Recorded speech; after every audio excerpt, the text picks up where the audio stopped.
어제 재고자산과 재고자산 회전율 관련해서 예시를 들었던 회사가 사실은 대유에이텍이라는 회사였거든요. 그런데 뉴스를 보니까 감자를 이미 저번 주에 진행을 한다고 하더라고요. 감자가 진행이 됐고, 그래서 주제를 보려고 하다가 감자를 미리 좀 징후를 좀 알 수 있는 방법 없을까 해서 네이버에서 간단하게 볼 수 있는 방법들 말씀드리겠습니다. 일단 보시는 것처럼 영업이익이나 이런 부분들 다들 보시잖아요. 다 보시는데 영업으로 인한 현금 흐름은 계속 줄고 투자활동 현금 흐름은 영업이익의 절대가보다 높더라. 돈 나가는 보다 계속해서 써야 되는 돈이 많더라. 이렇게 되면 자본 잠식이 올 수 있고 감자를 할 수 있다고 말씀을 한번 드렸습니다. 그런데 요거 말고도 보일 수 있는 증후를 이렇게 계속 유지를 했다. 이미 이 회사는 유지를 한 거고요. 이 영업이익이 진짜 영업이익이냐 보면 현금 흐름은 20년까지는 괜찮았으나 21년부터 계속해서 현금이 들어오지 않고 있었습니다. 그럼에도 불구하고 오히려 돈은 더 나갔고 현금보다 많이 쓴 케이스가 되죠.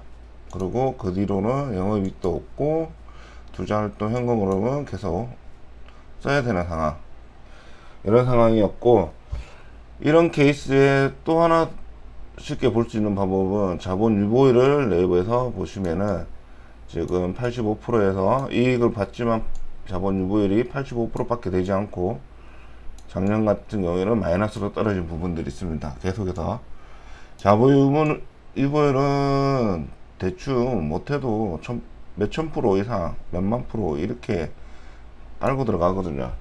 자, 자본 유보율에는 들어가는 것들이 주식 발행 초과 이익금이 들어갈 수도 있고 그런 비율을 따질 겁니다. 근데 주가가 계속해서 하락하는 부분들이 있죠. 잠시만요. 주가가 계속 동전주 마냥 떨어진 부분들이 있습니다.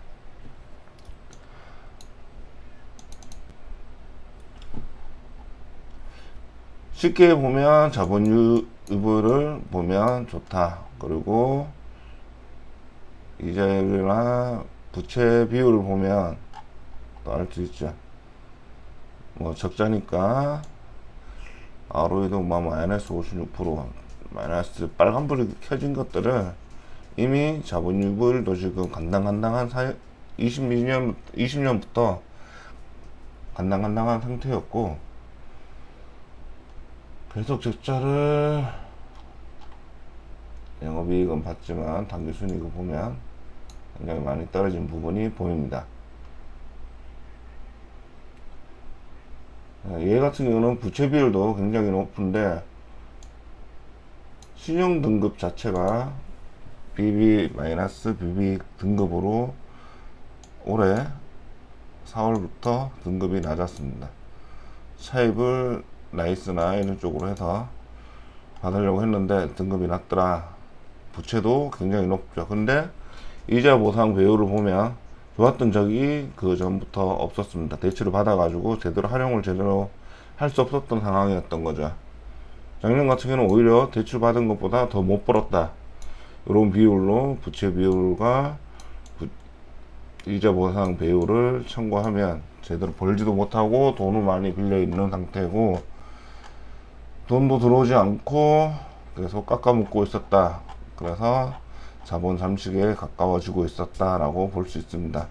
말씀드린 것처럼 재고자산 회전율도 많이 떨어졌고, 보면 당좌자산 대비해서 유동부채가 한 3배 정도 높은 상태입니다. 돈은 계속 지금 가진 것보다 빨리빨리 갚아야 될 돈들이 많이 있다라는 부분들이 있습니다. 그렇다고 투자자산이나 유형자산을 처분할 수 없으니 공장을 가동하려면 현금화시키기 매각을 하기 어렵다라고 볼 수 있죠. 이런 것만 봐도 이 영업이 계속 깎이고 있는 상태. 소각은 확인하면 쉽게 쌓아보고 보지 않더라도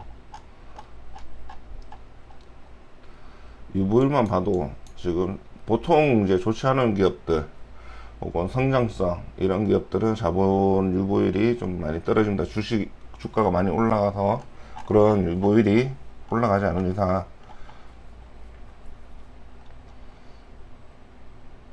많이 떨어지는 부분들 확인할 수 있습니다. 자본금 자체가 굉장히 적죠. 그래서 발표를 9월 13일 날 했고 정정한 비율이 66%, 거의 뭐 3분의 1,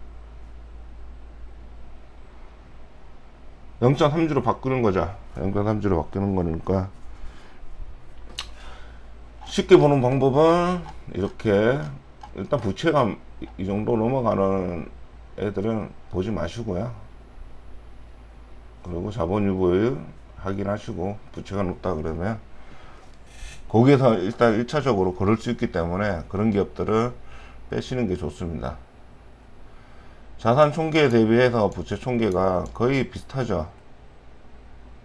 거의 부채가 대부분 경우이고 자본 총계는 거의 대비해서는 굉장히 작죠. 자본금도 굉장히 작습니다. 일단 회사가 어떤 투자를 하든 어떤 위험이 생기든 자본 유보율은 높아야 된다. 높을수록 좋습니다. 물론 무조건적으로 높고 배당을 주지 않는다면 그것도 ROE 상에서 문제가 생기기 때문에 별도의 얘기지만, 일단은 자본 유보율, 거기에 대한 부채 비율, 거기에 대한 자본, 요 세 가지, 그 다음에 얘가 자본 유보율로 갔을 때의 어떤 비율, 이 정도만 보셔도 이미 계속해서 증후는 보이고 있었습니다. 부채는 늘어나고 있고 자본은 계속 늘어나는 게 아닌 상태, 계속 부채만 늘어가고 있죠. 이런 상태면 1차적으로 좀 위험하구나 라고 생각을 하고, 채권 등급도 신용 등급도 미리 파악하시는 게 좋습니다. 돈 빌리기도 어렵다, 차입금이 더 받기도 어려운 상태구나 라는 신용 등급만 봐도 알 수 있습니다. 여기에 신용 등급 관련돼서 얘기가 있는지 한번 볼까요?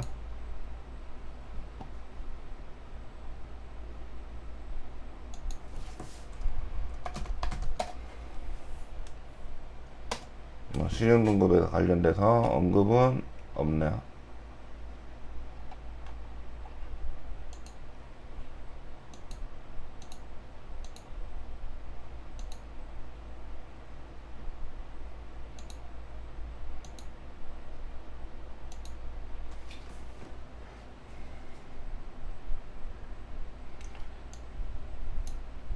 BB 등급이 최소한의 원리금, 지급 확실성이 최소한 원리금, 투기적 요소가 내포되어 있다, 좋지 않다 라는 게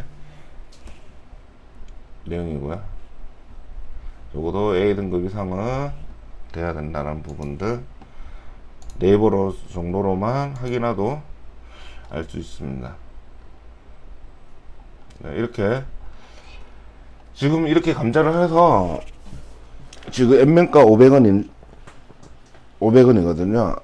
그래서 감자를 하고 나서 N면가 이상으로 늘린 다음에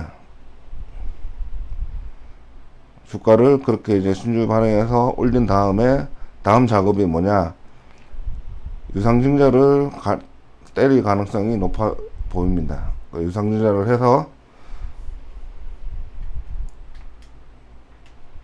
어떤 할인액을 감안하더라도 유상증자를 또 추가적으로 감자뿐만 아니라 할 가능성이 매우 높습니다. 근데 유상증자를 하더라도 아마도 일단 지금 잠식에서 벗어나려고 지금 작업을 하는 거고, 그러고 나서도 지금 부채나 이런 부분이 많기 때문에 유상증자를 할 가능성이 매우 높고, 유상증자를 아마 크게 하지 않을까 싶습니다. 왜냐면 사채 발행을 하기에는 등급이 너무 신용 등급이 낮기 때문에 유상증자를 한번 더 하고 이후에 자본에 대한 재무제표를 좀 좋게 만든 뒤에 사채를 발행할 가능성이 있어 보입니다. 당장은 힘드니까 어쨌든 등급이나 자본금을 좀 맞추고 재무제표상 좋아 보이게 일단 만들어야 되니까 감자를 진행한 다음에 유상증자 혹은 사채를 발행할 가능성이 높은데, 제가 생각하기로는 사채보다는 유상증자를 먼저 때리지 않을까 생각이 합니다. 그걸로 빚도 좀 갚고 그런 다음에 뭐 사채를 하든지 이러지 않을까 이런 생각도 들고요. 사채도 대량으로 많이 해야 되기 때문에 뭐 조건이 어떻게 되느냐에 따라서 자체 발행이 될 수도 있고 안 될 수 있을 것 같습니다. 만약에 전환사채를 안 된다 그러면 유상증자 할 가능성이 있죠. 기업을 볼 때 이런 부분들을 보시고 어떤 이제 자본에 대한 가장 중요한 거는 감자나 유상증자의 증거가 보이면 투자자 입장에서 타격이 굉장히 큰 것 중에 하나이기 때문에, 특히 얘는 뭐 대가를 주고 감자를 하는 게 아니라 무상 감자이기 때문에 굉장히 손해가 크죠. 이런 기업들은 네이버에서도 쉽게 주문을 보면서, 이런 기업들은 잘 보지 않는 게 개인적으로 좋아 보입니다. 이렇게 오늘 방송 마치면서 보고 구독과 좋아요 부탁드리겠습니다. 감사합니다.